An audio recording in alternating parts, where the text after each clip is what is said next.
For two of the most significant figures in Black Ferns history, their introduction to rugby back in the 80s and 90s shares remarkable parallels. They had a married versus singles men's game at Pure Rugby Club, and they thought it would be hilarious to have a women's game as a curtain raiser. We didn't know what we were doing. We got some old stinky jerseys from the season before and 5 minutes of coaching. I guess the first time I really played against girls was at the Taranaki Sevens tournament, which was held at Clifton Rugby Club, which was my club as well. And they thought that, half-time, lunchtime spectacle would be young, women playing women.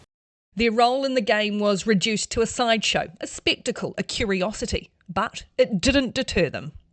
I just loved it, and that may have been a little taster. For me, anyway, it made me feel quite powerful, and I got to experience, full use of the vessel that is my body, and which you don't get a lot as a female playing sport, especially if you're forced to play a sport you don't really like.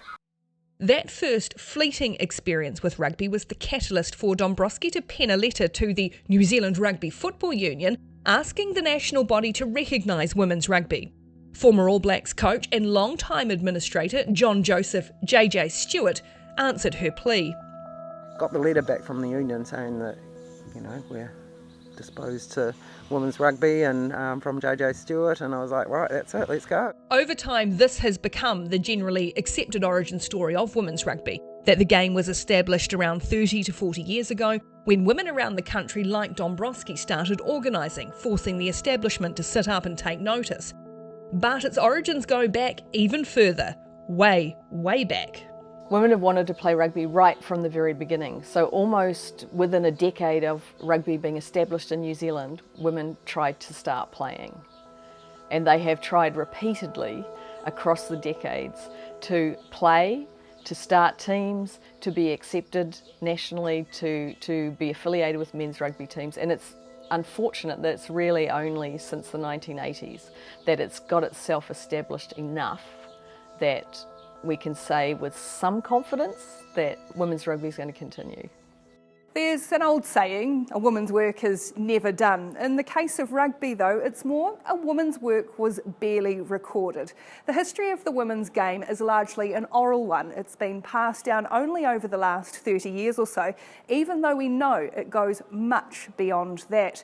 The reason the history is so patchy, there's no books, no documentaries, little news of note, well, it was perhaps deemed of little consequence, not worth recording. Or our largely male-dominated sports media didn't really bother. Who cares about women's rugby, right? Well, fortunately, a lot of people do and did care, and that means we're getting a much better understanding of where the game has been to know where it is headed.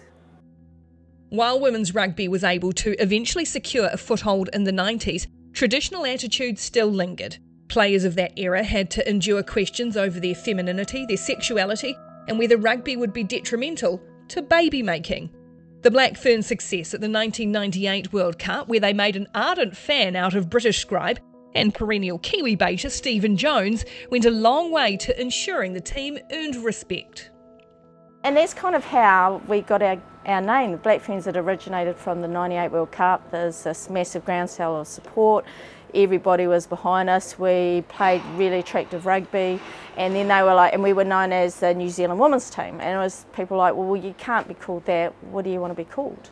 And so we had a competition, and then the team got to pick the name. It was so cool to kind of be part of the whole women's rugby environment at that time, because we did feel like we were trailblazing and we were kind of like pushing the boundaries and challenging the system. So that was, I think that suited my personality.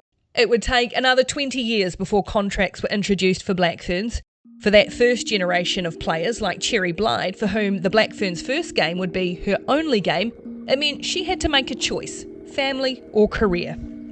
Yeah, it was wonderful, it really was.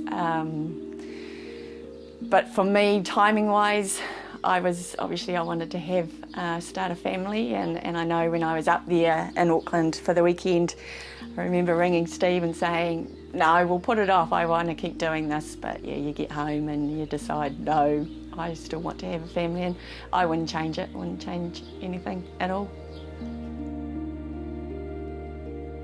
A generation on, Blythe's daughter Michaela is riding the wave of a confluence of forces which has seen women's rugby gain mainstream acceptance. The inclusion of rugby sevens in the Olympics resulted in a huge spike in girls and women playing the game, and with it, professional contracts for the elite players, dedicated resources, and finally, recognition. And this is exactly why they are ranked the #1 team in the world.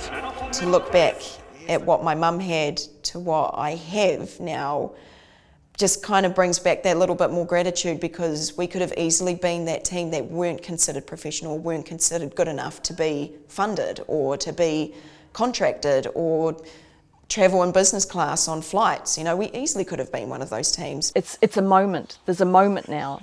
The key, I think, is can we keep it going? And that's the negative side of it for me, is that, you know, is it only a moment? Can we actually make it significant and continuous?